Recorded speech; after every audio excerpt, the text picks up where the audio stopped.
2014 और 2019 के आम चुनाव में 2024 का चुनाव सबसे जुदा दिखा। यही वजह है कि इन नतीजों ने कई सियासी सूरमाओं का गणित बिगाड़ दिया। कई जो क्षेत्रीय दल थे उनका घमंड भी तोड़ डाला। जातीय समीकरण सेट करने के चक्कर में कई राजनीतिक दलों का गणित ऐसा गड़बड़ाया कि बीएसपी 10 में से 0 पे पहुंच गई और 24 के चुनाव में बीएसपी को मिली करारी शिकस्त के बाद पार्टी में घमासान मचा हुआ है। बीएसपी सुप्रीमो मायावती ने पार्टी के वरिष्ठ पदाधिकारियों से रिपोर्ट तलब की है। सभी सीटों पर मिली शिकस्त का ठीकरा जोनल कोऑर्डिनेटर पे फोड़ा जा सकता है, क्योंकि प्रत्याशी चयन का जिम्मा उन्हें ही सौंपा गया था। वहीं जिन सीटों पे बसपा को दलित वोट बैंक भी हासिल नहीं हुआ, वहां के जिला अध्यक्षों को हटाया जा सकता है। साथ ही मुस्लिमों का साथ न मिलने से माया ने खुलकर नाराजगी जाहिर कर डाली। दरअसल बीएसपी को लोकसभा चुनाव में यूपी की 14 सीटों पे 50,000 से भी कम वोट मिले। इनमें इलाहाबाद, अमेठी, बाराबंकी, देवरिया, डुमरियागंज, फैजाबाद, फर्रुखाबाद, कैसरगंज, कानपुर, लखनऊ, महाराजगंज, वाराणसी, रायबरेली शामिल है। नगीना की सीट भी इसमें शामिल है। और इन सीटों पर बीएसपी उम्मीदवारों को दलित मतदाताओं ने पूरी तरह नकार दिया। अब इसकी वजहों की तलाश करने की तैयारी बीएसपी कर रही है। कई राजनीतिक पंडितों का यह मानना है कि बसपा का किसी भी दल से गठबंधन न करना नुकसान का सबब बन गया। हालांकि जानकारी यह भी है कि हाशिए पर आई बसपा की नैया अब आकाश संभालेंगे, क्योंकि चुनाव प्रचार के दौरान आकाश के भाषणों से काफी लोग प्रभावित भी हुए, लेकिन अचानक उनको रोका गया और उसके चलते कुछ हद तक पार्टी को नुकसान हुआ। मायावती 10 से 0 पे आ गई। इसका सबसे ज्यादा अगर फायदा हुआ किसी दल को तो वो था इंडिया गठबंधन, चूंकि राजनीतिक पंडित ये भी कह रहे हैं कि मायावती का जो वोट बैंक है वो उस तरफ शिफ्ट हो गया। अब इसके मायने क्या है, इसकी भी समीक्षा होगी, विश्लेषण भी होगा, सवाल भी कई उठेंगे, उनके जवाब भी तलाशे जाएंगे कि आखिर क्या वजह है कि मायावती हाशिए पे जा रही है। बीएसपी को मिली करारी शिकस्त के बाद पार्टी में अब घमासान मचा हुआ है। मायावती ने पार्टी के वरिष्ठ पदाधिकारियों को तलब भी किया है और जोनल कोऑर्डिनेटर पर अब इसके हार का ठीकरा फोड़ा जा सकता है। प्रत्याशी चयन का जिम्मा जोनल कोऑर्डिनेटर को होता है और जाहिर है वो सही नहीं हुआ। दलित वोट बैंक हासिल न होने पे जिला अध्यक्ष को हटाना भी तय है और यूपी की 14 सीटों पे 50,000 से भी कम वोट बीएसपी को मिले। चंद्रशेखर आजाद का नगीना जीतना बीएसपी के लिए बहुत बड़ी टेंशन है। इलाहाबाद, अमेठी, बाराबंकी, देवरिया, डुमरियागंज, फैजाबाद और कई ऐसी सीटें जहां पे पार्टी को बुरी तरह हार का सामना करना पड़ा। आकाश ने अपनी चुनावी जनसभाओं में अपने तेवरों से युवाओं को आकर्षित किया था, तो मायावती को किसी से भी गठबंधन नहीं करना बड़ा नुकसान पहुंचाता नजर आया। एकला चलो की जो उनकी नीति थी वो उल्टी पड़ती हुई दिखाई दी। तो 19% वोट हासिल करने वाली बीएसपी इस बार 9.39% वोट पर ही सिमट गई। आधी गिरावट। बीएसपी को मिली करारी शिकस्त के बाद अब पार्टी में घमासान मचा हुआ है। तो इसमें उम्मीदवारों के चयन से लेकर दलितों का भी वोट नहीं मिला, बहुत हद तक उसमें कमी आई। इसकी क्या वजह रही, यह जरूर पार्टी के लिए चिंता का विषय है। मायावती उतनी एक्टिव पूरे चुनाव में नहीं दिखी।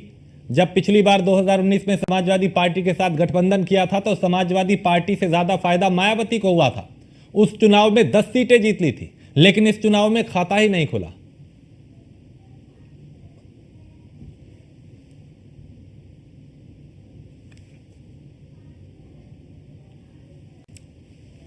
और हमारे साथ इस वक्त प्रोफेसर कालीचरण हैं जो कि दलित चिंतक हैं, उनसे बात करते हैं। प्रोफेसर साहब, ये जो अभी बीएसपी का ये जो हश्र इस चुनाव में हुआ, इसका सबसे बड़ा फैक्टर आप क्या मानते हैं? क्या वजह रही कि 19 में 10 सीटें जीतने वाली पार्टी अब खाता भी नहीं खोल पाई? देखिए, उसका मुख्य कारण ये रहा कि जो संविधान का मसला था, संविधान बचाओ, तो बाला साहब और संविधान हम लोग पर्याय मानते हैं। तो बाला साहब के नाम पर पार्टी होना अलग बात है और बाला साहब का स्वयं का अस्तित्व और उनके कार्यक्रम को बचाना, उनकी फिलॉसफी को बचाना, उनकी आइडियोलॉजी को बचाना दूसरा काम है। इसलिए कुछ लोगों ने वोट ट्रांसफर किया है इंडिया गठबंधन को कांग्रेस के बहाने। हाँ, ये सही बात है कि फिर भी कांग्रेस को जितना वोट परसेंट आया है उतना वोट प्रतिशत बीएसपी ने भी अपना बरकरार रखा है, 9.9%। आपको पता होगा 9.5% ही लगभग कांग्रेस का है। नहीं, लेकिन पहले पिछले चुनाव में प्रोफेसर साहब 19% के आसपास था, अभी आधे से ज्यादा गिरावट हो गई। कांग्रेस की तो वृद्धि हुई है पिछले चुनाव से। एक तो बीच में आकाश आनंद जी को जो हटाया गया है उसका परिणाम भी हुआ है, और दूसरा ये है कि कुछ लोगों ने ये समझा है कि इसमें यह है कि वोट बेकार जाएगा, इसलिए हमें संविधान बचाना है तो गठबंधन को मजबूत करना जरूरी है। तो राहुल गांधी जी की लॉयल्टी को लोगों ने समझा, उनकी विश्वसनीयता को समझा और कहा कि ये कुछ कर सकते हैं।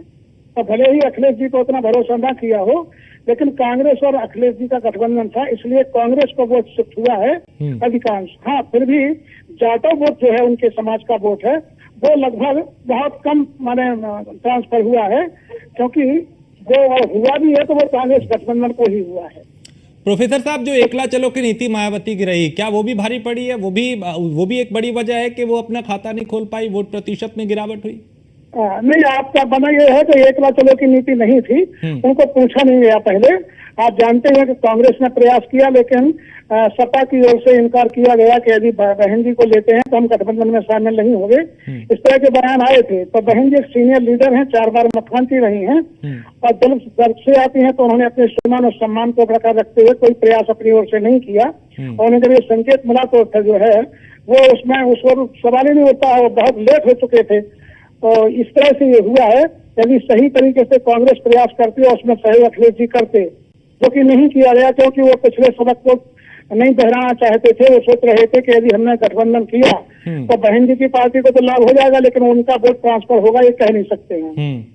ऐसे में अभी क्या भविष्य आप देख पा रहे हैं मायावती का, बीएसपी का? चूंकि इस तरीके से हाशिए पर एक चुनाव के बाद आना, ये तो उनके अस्तित्व को लेकर ही अब सवाल उनका भविष्य तो इसमें भी ठीक होने वाला था, लेकिन थोड़ा मैंने जो है जिस तरह से असल में वो सपा को बढ़ते हुए नहीं देखना चाहते हैं बीएसपी, क्योंकि नजदीकी जो प्रतिद्वंदिता है वो इन्हीं की है, सपा की और बीएसपी की है।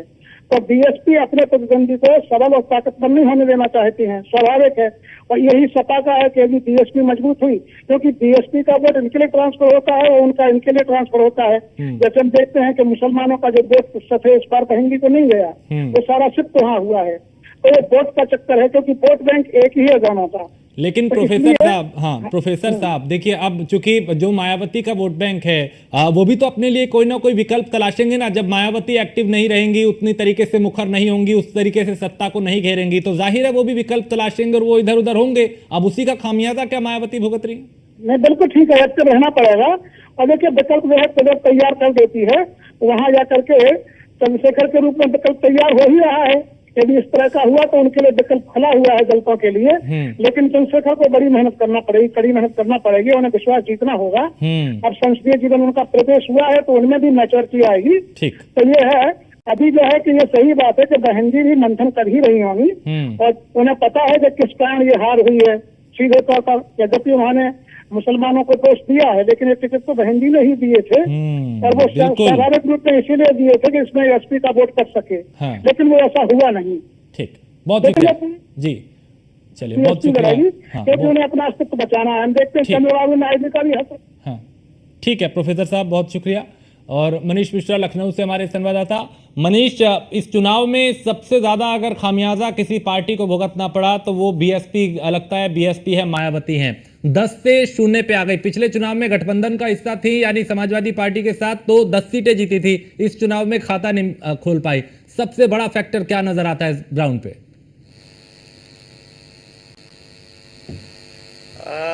राजेश, अगर बात करेंगे बहुजन समाज पार्टी की, तो सबसे बड़ा अगर फैक्टर की बात करेंगे, सबसे बड़ा फैक्टर है लैक ऑफ कम्युनिकेशन की। और सबसे बड़ी चीज होती है कि किसी के साथ नेतृत्व विहीन, आप इसको कह सकते हैं। वन मैन आर्मी के पहले आप पूरा चुनाव नहीं लड़ सकते। वैसे सूबे का जो देश का सबसे बड़ा सूबा हो, वहां पे अगर आप चाहें कि आप एकला चलो की राह पे जाके अगर आप चुनाव को मैनेज कर ले, तो मुझे नहीं लगता कि आप उस चुनाव को वहां पे आप मैनेज कर पाएंगे। दूसरी चीज, जिस तरीके से चुनाव मैनेजमेंट की बात करते हैं, बहुजन समाज पार्टी की बात करेंगे तो तमाम आप राजनीतिक दल हैं। राजेश, आपने भी तमाम राजनीतिक दलों में आप गए होंगे, वहां के कार्यालयों में गए होंगे, पर बहुजन समाज पार्टी का एक ऐसा कार्य है जो गिने चुने 3 से 4 बार आप जो कार्यालय है वहां पे आप जाके उनके कार्यालय में आप जा सकते हैं, अदरवाइज वहां पे बंद रहता है। जो कार्यालय का जो इलाका है वो पूरा बंद रहता है। वहां पे कभी कभार काशीराम जयंती हो गई, बाबा साहब अम्बेडकर की जयंती हो गई, बहन जी का खुद जन्मदिन हो गया, तो ऐसे गिने चुने मौके पे होता है जब वो मीडिया से मुखातिब होती है, वरना सोशल मीडिया पे अब उनका जो एक्ट है उस पर अब वो एक्टिव होने लगी है। पर वो सब चीजें अब दिखती नहीं है, मतलब एक्टिवली पार्टिसिपेट ना होना शायद ये बहुत बड़ा फैक्टर रहा है बहुजन समाज पार्टी के ना जीतने पे। 2019 में 10 सीटें जीती थी क्योंकि अखिलेश यादव के साथ उनका गठबंधन था और शायद गठबंधन का फायदा जो इस बार कांग्रेस की गठबंधन का फायदा समाजवादी पार्टी को मिला है, तो कहीं ना कहीं बहुजन समाज पार्टी को उसका फायदा मिला था और 10 सीटें आई थी। 2022 के चुनाव में रसड़ा एक आखिरी रसड़ा विधानसभा थी जहाँ पे बहुजन समाज पार्टी के इकलौते विधायक उमाशंकर सिंह जीते थे, पर वहां से अगर उमाशंकर सिंह अकेले निर्दलीय लड़ेंगे तो शायद वो जीत जाएंगे। वहां पे कोई वोट बैंक या बहुजन समाज पार्टी का कोई ऐसा फैक्टर दिखा नहीं था। और जिस तरीके से जो वोट बैंक रहा है 22% के आसपास का वोट बैंक रहता है, जो माना जाता है कोर वोटर है बहुजन समाज पार्टी का। पर अब जिस तरीके से जो पार्टी गाइडलाइंस रही है या पार्टी के लाइन रहा है कि आपके कोऑर्डिनेटर्स के थ्रू आप कोऑर्डिनेट करते हो, आपका जो शीर्ष नेतृत्व में एक ही नेता है बहन कुमारी मायावती जी, उनसे डायरेक्ट कोई मिल नहीं सकता है, उनका कोई डायरेक्ट कम्युनिकेशन नहीं होता है। आकाश आनंद आए थे बीच में, काफी ने तेजी की थी, तमाम जो यूथ फ्रंटल था या संगठन था उसको लेके चलते थे, आप पार्टिसिपेट करते थे, एक्टिवली पार्टिसिपेट रहते थे, न केवल उत्तर प्रदेश में, मध्य प्रदेश और उत्तराखंड में भी रहते थे। तो वैसे कोई जो एक युवा जोश या फिर कहे कि एक जो पार्टी को लेके चल सके, ऐसा शायद वहां पे कोई नेता ना होना और एक लक्ष्य की राजनीति पे आपको दूरी बना के रखना। जो वो आप दूरी बनाएंगे कार्यकर्ताओं से, अपने नेताओं की दूरी बनाएंगे, तो शायद आपके जो वोटर्स हैं वो भी इस दूरी को समझेंगे और उसी का खाम ऐसा भुगता है कि तब से 0 तक का सफर बहुजन समाज पार्टी ने अपनाया है। शायद अब कहीं ना कहीं एक बिल्कुल एक चिंता का विषय है, एक विश्लेषण का विषय है। ठीक है मनीष, आप मेरे साथ बने रहिए, कुछ और खबरों पे आपसे जानकारी लेंगे। फिलहाल शुक्रिया।